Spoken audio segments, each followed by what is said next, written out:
Saya akan menjelaskan tentang latar belakang. Latar belakang dari kejadian perkara ini yaitu terdakwa Shihabuddin bin Sujak pada bulan Januari 2018 sampai dengan bulan April 2018 dengan sengaja dan tanpa hak atau melawan hukum melakukan manipulasi, penciptaan, perubahan, penghilangan, pengerusakan informasi elektrik dan atau dokumen elektrik dengan tujuan agar informasi elektronik dan atau dokumen elektronik tersebut dianggap seolah-olah data otentik. Jadi intinya terdakwa ini melakukan penipuan. Lokasinya itu di Bunga Kumis Kucing di Kota Malang. Terdakwa melakukan hal ini semata-mata hanya untuk mendapatkan promo cashback atau uang kembali yang sering dijumpai pada situs e-commerce atau jual beli online dan yang dimanfaatkan oleh orang-orang tertentu untuk memperoleh keuntungan dengan cara curang berbentuk transaksi fiktif antar anggota komplotan. Para pelaku melakukan pembelian voucher Indomaret dengan nominal 1 juta dan akan dijual dengan harga 1.010.000 pada akun Mr. Crab. Nah, dari situ mereka memperoleh keuntungan berupa cashback senilai 10% dari total nominal pembelian. Aksi curang tersebut pun diketahui oleh pengelola situs.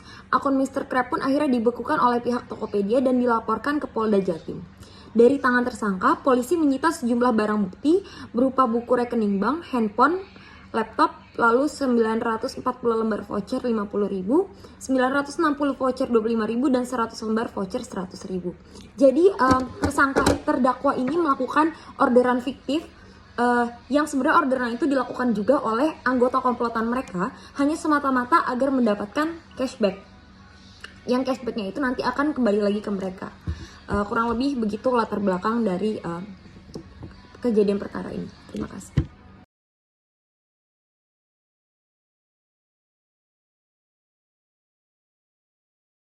Baik, saya akan melanjutkan tentang undang-undang yang dilanggar oleh kasus tersebut. Yang pertama adalah pasal 378 Kitab Undang-Undang Hukum Pidana atau KUHP, barang siapa dengan maksud untuk menguntungkan diri sendiri atau orang lain secara melawan hukum dengan menggunakan nama palsu atau martabat palsu dengan tipu muslihat ataupun rangkaian kebohongan menggerakkan orang lain untuk menyerahkan barang sesuatu kepadanya atau supaya memberi utang maupun menghapuskan piutang diancam karena penipuan dengan pidana penjara paling lama 4 tahun. Yang kedua, pasal yang dilanggar adalah pasal undang-undang yang dilanggar adalah pasal 35 junto pasal 51 ayat 1 Undang-Undang Republik Indonesia nomor 19 tahun 2016 tentang perubahan atas Undang-Undang Republik Indonesia nomor 11 tahun 2008 tentang informasi elektronik. Disebutkan bahwa di dalam pasal 35 yang mengatur setiap orang sengaja yang mana tanpa hak dengan melawan hukum melakukan manipulasi penciptaan dengan melakukan penghilangan dan perubahan yang dimana melakukan pengerusakan informasi elektronik atau dokumen elektronik dengan tujuan agar dimana informasi elektronik atau dokumen elektronik sehingga menjadi data yang otentik. Yang kedua adalah pasal 51 ayat 1 mengatur unsur-unsur yang dimana memenuhi di dalam pasal 35 dengan pidana penjara paling lama 12 tahun dan mengatur denda paling banyak 12 miliar. Di dalam pasal ini mengatur hukum atas unsur 35 telah dipenuhi. Selanjutnya pasal 155 ayat 1 junto pasal 197 ayat 1 huruf B KUHP yang di dalamnya mengatur tentang permulaan sidang yang dimana permulaan sidang hakimnya mengatakan kepada terdakwa bahwa biodata terdakwa yaitu nama, tanggal lahir, umur, jenis kelamin, kebangsaan, tempat tinggal, agama, dan pekerjaan serta mengingatkan terdakwa supaya memperhatikan segala sesuatu yang didengar, dilihat di persidangan. Memperhatikan bahwa biodata terdakwa ini sesuai dengan pasal yang tersangkut, yaitu pasal tentang penipuan. Di dalam pasal 197 ayat 1 huruf B surat putusan pemindahan muat yang dimana di dalam pasal 155 ayat 1 tentang biodata terdakwa bahwa terdakwa melanggar pasal 1 ayat angka 1 Undang-Undang Republik Indonesia Nomor 11 Tahun 2008 Junto Undang-Undang Republik Indonesia Nomor 19 Tahun 2016 tentang informasi dan transaksi elektronik yang mengatur tentang penipuan online. Pasal 1 ayat 1 mengatur tentang informasi elektronik, merupakan pengertian dari sekumpulan data elektronik termasuk data, tulisan, suara, gambar, peta, rancangan foto elektronik, data elektronik, surat elektronik, telegram, telekopi, dan sejenisnya. Dan terdakwa telah memenuhi segala persyaratan yang telah diatur di Undang-Undang Pelanggaran Undang-Undang ITE maupun pemalsuan data biodata. Di dalam pasal ini menyebutkan bahwa elektronik hanya orang yang berkompeten di dalamnya dan melihat data yang mengolah informasi elektronik di dalam undang-undang terkhususkan untuk orangnya, yaitu yang dimaksudkan oleh undang-undang ini merupakan penipuan biodata ini dilakukan oleh orang-orang yang profesional sehingga menciptakan asas kepercayaan oleh konsumen sehingga menimbulkan rasa percaya konsumen sehingga dapat terdakwa dapat tipu muslihat terhadap konsumen. Dan di sini ada beberapa alat bukti yang telah dilakukan oleh Shihabuddin bin Sujab untuk melakukan tindak pidana. Yang pertama, alat buktinya yaitu ada 6 buah buku rekening tahapan BCA berwarna biru atas nama Shihabuddin. Dan alat bukti yang kedua, ada ratusan voucher Indomaret. Dan yang ketiga, ada beberapa gadget pintar. Di sini saya akan menjelaskan yang pertama itu adalah proses pelaporan, di mana pada tanggal 2 Agustus 2018 pihak Tokopedia melaporkan pemilik akun Mr. Krab ke Polda Jatim, yang dimana pihak kepolisian menyita tabungan rekening bank, yang kedua itu handphone, laptop, dan beberapa ratus lembar voucher, yang dimana ini akan dijadikan sebagai alat bukti.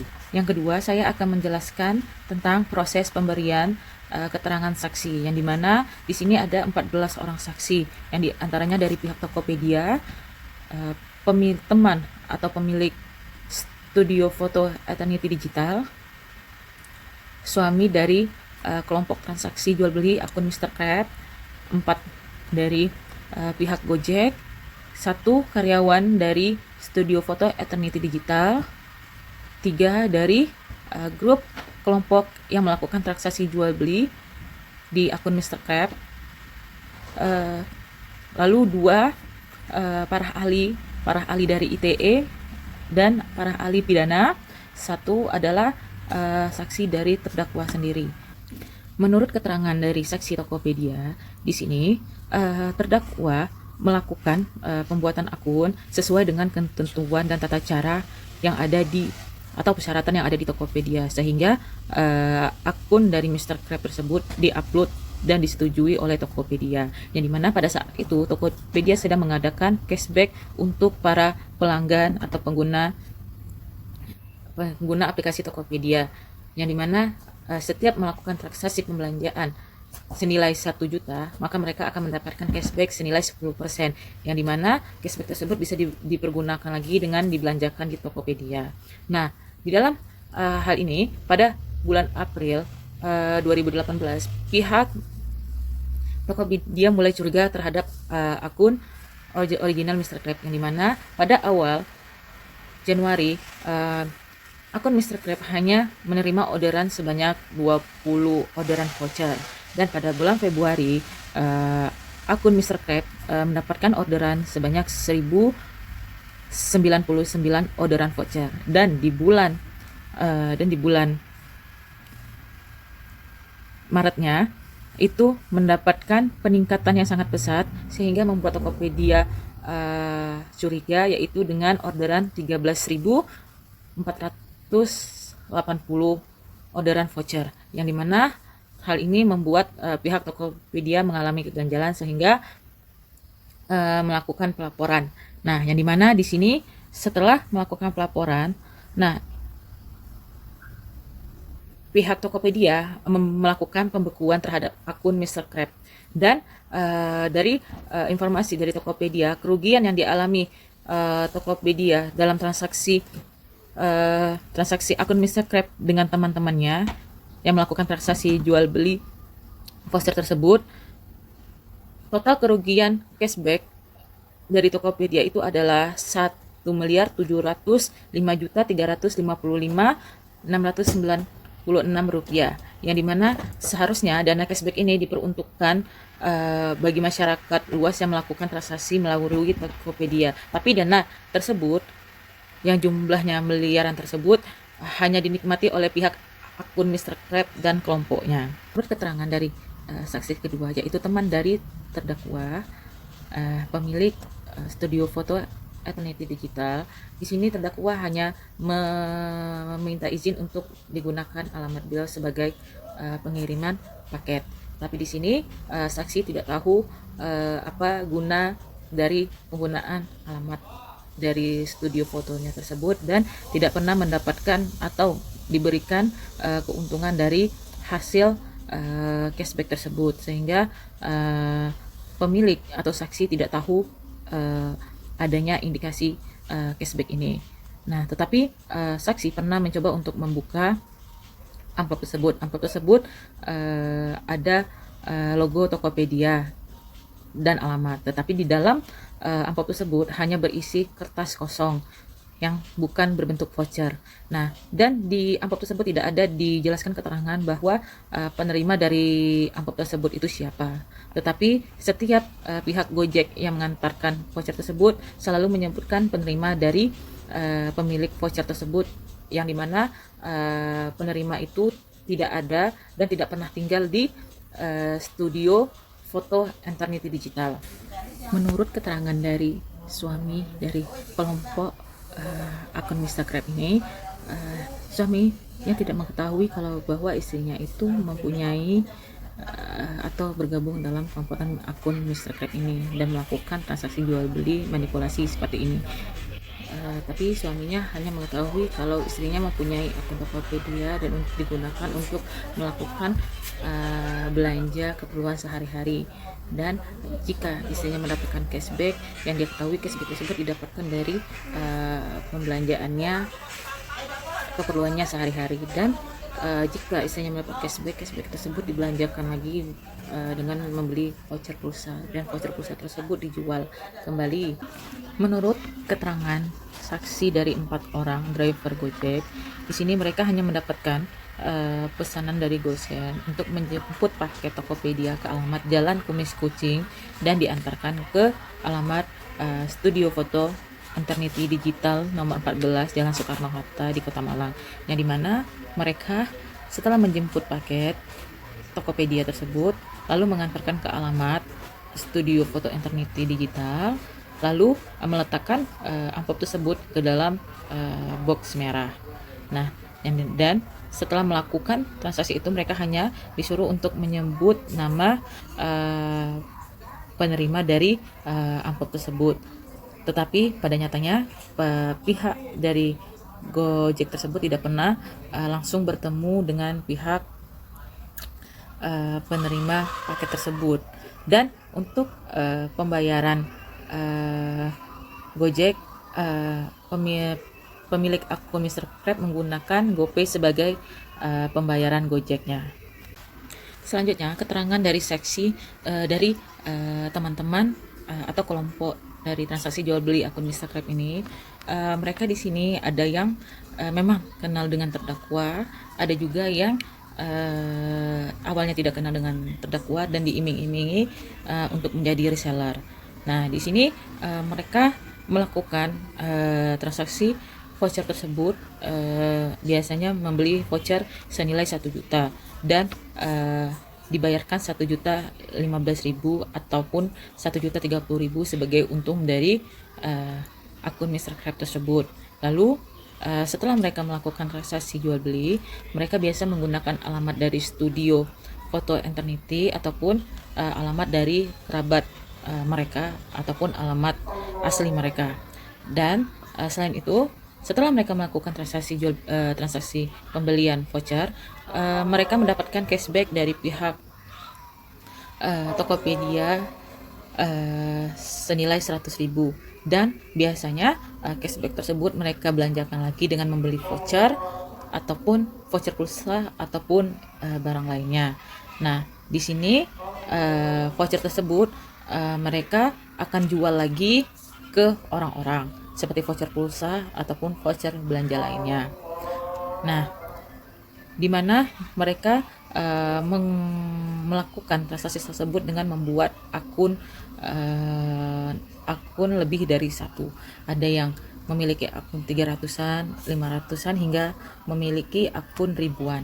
Nah, di sini akun tersebut mereka peroleh dengan membuat email lalu mendapatkan verifikasi dari email tersebut. Dan masing-masing mereka ada yang mendapatkan untung sekitar dari cashback tersebut 7 jutaan, ada yang mendapatkan 700 juta sekian, dan ada juga yang mendapatkan cashback hampir 1 miliar. Nah, di sini mereka setelah mendapat cashback itu selalu dipergunakan atau dibelanjakan lagi ke voucher, dan voucher tersebut dijual kembali. Menurut keterangan dari saksi karyawan studio foto Eternity Digital, setiap Gojek yang mengantar paket amplop ke studio tersebut, di mana menurut keterangan dari karyawan studio foto itu,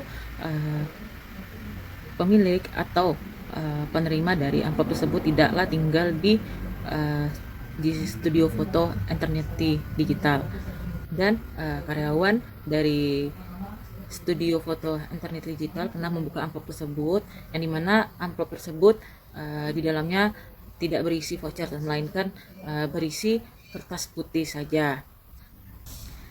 Dan selanjutnya menurut para ahli ITE dan ahli pidana, di mana menurut mereka transaksi jual beli yang dilakukan oleh akun Mr. Crab ini adalah transaksi penipuan ataupun kebohongan, di mana mereka melakukan manipulasi transaksi jual beli, dan mereka pemilik akun dan sekelompoknya mengakibatkan kerugian yang sangat besar terhadap Tokopedia, di mana kerugian itu sejumlah 1.700.000.000 sekian, yang dimana kerugian yang dialami oleh pihak Tokopedia ini adalah kerugian yang cukup besar, yang dimana seharusnya cashback ini diterima oleh orang yang menggunakan aplikasi Tokopedia dengan melakukan transaksi yang sebenarnya, bukan melakukan transaksi manipulasi atau kebohongan seperti ini. Dan keterangan dari terdakwa sendiri ialah ia melakukan hal ini agar mendapatkan cashback dari promo ini, yang dimana mereka dan dia melakukan transaksi jual beli dan memberikan informasi kepada teman-temannya bagaimana dengan tata cara untuk melakukan transaksi tersebut, dan meminta izin memberikan alamat sebagai pengiriman paket dari Tokopedia tersebut, dan ada juga yang digunakan alamat-alamat dari pihak keluarga dari sekelompok transaksi jual beli dari akun Mr. Crab. Dan Mr. Crab sendiri melakukan pemesanan GoSend melalui aplikasi Gojek dan melakukan pembayaran melalui GoPay. Dan terdakwa juga pernah melakukan pembelian voucher senilai 20 juta di Indomaret, dan terdakwa juga membelikan hasil dari cashback tersebut dengan membelikan voucher pulsa dan dijual kembali.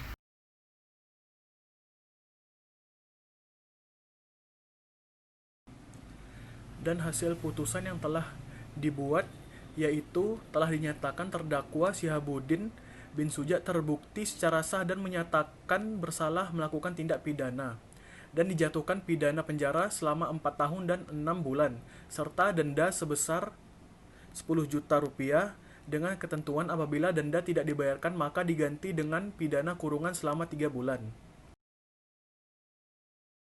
Baik, kesimpulan yang dapat diambil dari kasus tersebut ialah bahwa terdakwa Shihabuddin dan teman-teman lainnya merupakan salah satu dari kejahatan di dunia e-commerce, yang dimana memanfaatkan cashback dari sebuah online shop dan menguangkannya dengan voucher.